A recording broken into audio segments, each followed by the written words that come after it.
Olá pessoal, sejam bem-vindos ao canal Dose de Engenharia.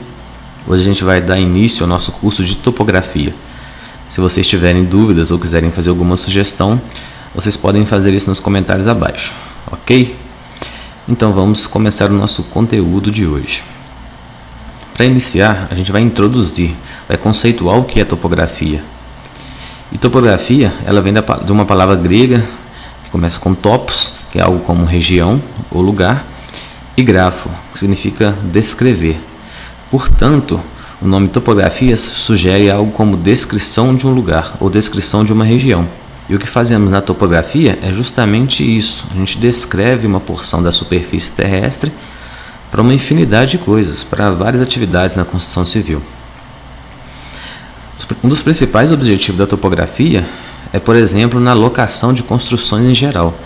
Toda e qualquer construção que se encontra na superfície terrestre, ela tem que estar locada em cima da superfície terrestre. Ela tem que ter uma direção, ela tem que estar devidamente posicionada em cima da superfície terrestre.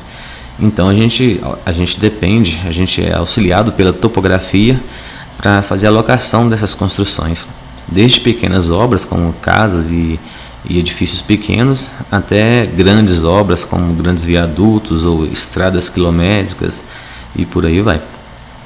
Bom, outra utilização muito grande da topografia é no movimento de solo, no movimento de massa também, que é utilizado em cortes e aterros, onde a gente quer definir um volume de terra ou melhor, um volume de solo que vai ser removido de algum lugar, por exemplo, o volume de um lugar que vai ser aterrado. A gente usa também técnicas da topografia para poder calcular e dimensionar a quantidade de solo que a gente vai precisar para aterrar ou a quantidade que a gente vai precisar para remover, no caso de um corte. Para a execução de projetos de qualquer tipo, projetos estruturais e, enfim, uma infinidade de outros projetos, a gente depende também da topografia justamente para fazer o que a gente comentou aqui no início, que é locar as construções. Isso já tem que ser visto no projeto de antemão. Então, só com essas pequenas coisas que eu falei aqui, a gente já consegue ver a importância da topografia.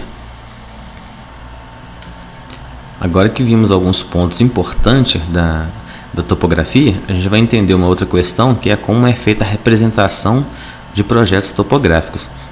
E ele é feito da seguinte maneira. Aqui tem uma ilustração de um pedaço da superfície terrestre, que a gente chama de superfície topográfica. É nesse pedaço que a gente estaria trabalhando, estaria utilizando nossos equipamentos para mensuração dessa superfície. E logo abaixo aqui tem uma projeção, que é a projeção ortogonal dessa superfície. A essa projeção ortogonal aqui a gente chama de planta topográfica, e é ele que a gente vai utilizar para fazer os projetos. Eles não vão estar em escala real, como está aparecendo aqui nessa imagem. A gente vai usar escalas adequadas para poder representar essa planta topográfica. No entanto, o processo para execução dessa planta topográfica é esse: pegar a superfície topográfica, utilizar algumas técnicas que nós veremos mais à frente como isso será feita, e representá-la de maneira ortogonal.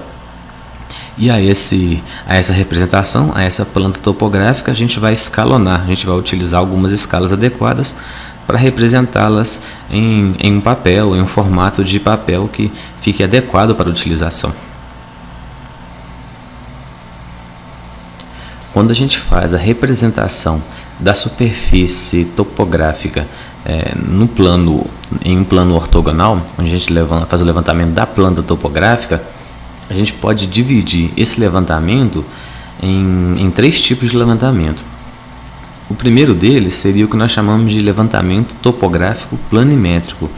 E o planimétrico vem realmente de plano, porque a gente vai estar interessado somente nas distâncias horizontais entre os pontos da superfície topográfica. Ou seja, se você estivesse trabalhando numa superfície que fosse inclinada, por exemplo, num lote que estaria inclinado, você se importaria com as distâncias horizontais entre esses pontos, mas a diferença de nível não seria algo que te importasse, não seria algo que seria levantado. E a esse projeto a gente dá seu nome de levantamento topográfico planimétrico. Outro levantamento que também é feito é o levantamento topográfico altimétrico. E diferente do planimétrico, Nele, o que vai nos importar vai ser justamente a diferença de nível entre os pontos da superfície terrestre, é o que nós chamamos de distâncias verticais. E quando a gente faz o levantamento topográfico planimétrico e o altimétrico juntos em um único projeto, a gente chama esse levantamento de levantamento plano e altimétrico. Ele é o mais utilizado. Normalmente quando fazemos levantamento de um projeto, a gente se preocupa com as distâncias horizontais e com as diferenças de nível, e a esse projeto a gente dá o nome de levantamento plano e altimétrico. Também é conhecido como topometria, mas o levantamento plano e altimétrico é mais utilizado, é mais conhecido. Quando fazemos um levantamento planimétrico, plano e altimétrico ou altimétrico, a gente tem que fazer o levantamento de algumas grandezas. E essas grandezas, elas podem ser divididas em dois tipos de grandezas. Em grandezas angulares, que seria a mensuração de ângulos formados entre os pontos da superfície terrestre, e grandezas lineares, que seria justamente distâncias horizontais, distâncias verticais e distâncias quaisquer que estariam representados no projeto topográfico. E a gente vai falar um pouquinho de cada uma dessas duas grandezas. A primeira grandeza que eu citei, que foi uma grandeza angular, a gente pode ainda subdividi-la em duas outras grandezas, que são grandezas angulares horizontais e verticais. Eu vou citar um exemplo aqui para mostrar o que é uma grandeza horizontal. Imagine que a gente está num ponto 1 qualquer aqui e tenhamos um ponto 2 que seria um ponto de referência, um ponto qualquer. Entre esses dois pontos existe um alinhamento, uma linha reta formada entre esses dois pontos. E se eu precisasse locar as duas esquinas dessa quadra, eu traria um alinhamento entre o ponto da esquina da quadra e meu ponto 1, que seria o ponto onde eu estaria, e entre o alinhamento do ponto de referência, que é meu ponto 2, e a esquina da quadra, teria um ângulo. Esse ângulo seria um exemplo de grandeza horizontal, grandeza angular horizontal. Se eu fosse colocar aqui um segundo ponto na outra esquina da quadra, eu teria um novo alinhamento e teria aqui um segundo ângulo, que eu chamei de beta, entre a esquina da quadra e meu alinhamento de referência. Esses dois ângulos são exemplos de grandezas angulares horizontais. Para ângulos verticais, a ideia é a mesma. A diferença é que normalmente o nosso ponto de referência está no zênite, como está mostrando aqui nessa figura aqui, ó. Vocês vão entender um pouco mais para frente que é o zênite, mas já adianto que o zênite é um ponto normal onde você está com seus equipamentos de medição instalados. É um ponto que passa pelo eixo do equipamento e vai até o infinito. Esse ponto a gente chama de zênite.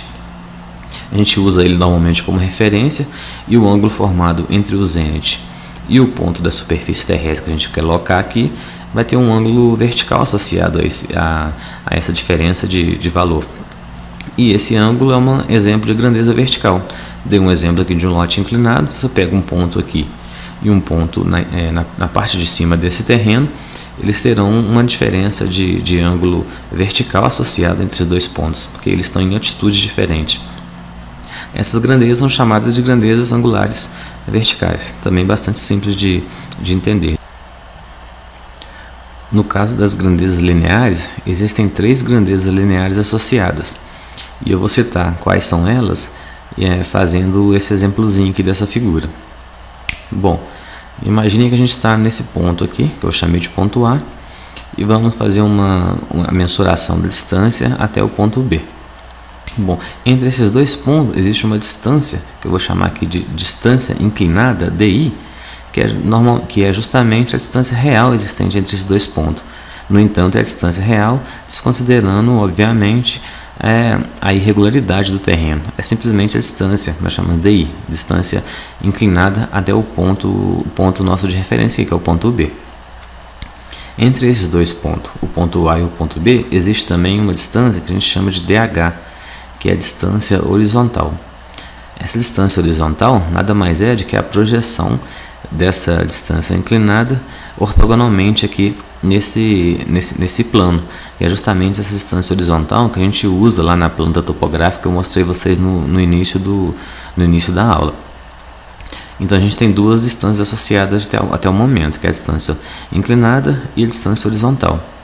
E uma terceira distância, que a gente chama de distância vertical, é justamente a diferença de nível entre esses dois pontos. Se você ver, aqui ó, o ponto A está nesse nível aqui, né?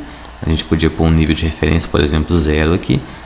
E o ponto B está no nível aqui mais alto, um nível acima, não sei, nível 3, por exemplo. A essa diferença de nível, a essa distância entre esses dois pontos, nós chamamos de dV, distância vertical. Então são essas três grandezas lineares que estão associadas aos pontos mensurados na superfície topográfica. Distâncias lineares inclinadas, verticais e horizontais. A gente vai utilizar as três para fazer nossos projetos topográficos. No entanto, as verticais e horizontais são as mais utilizadas. Bom, pessoal, na aula de hoje era isso. Espero que tenham gostado. Se inscrevam no canal. Aguardo vocês nas próximas aulas. E até lá. Um abraço.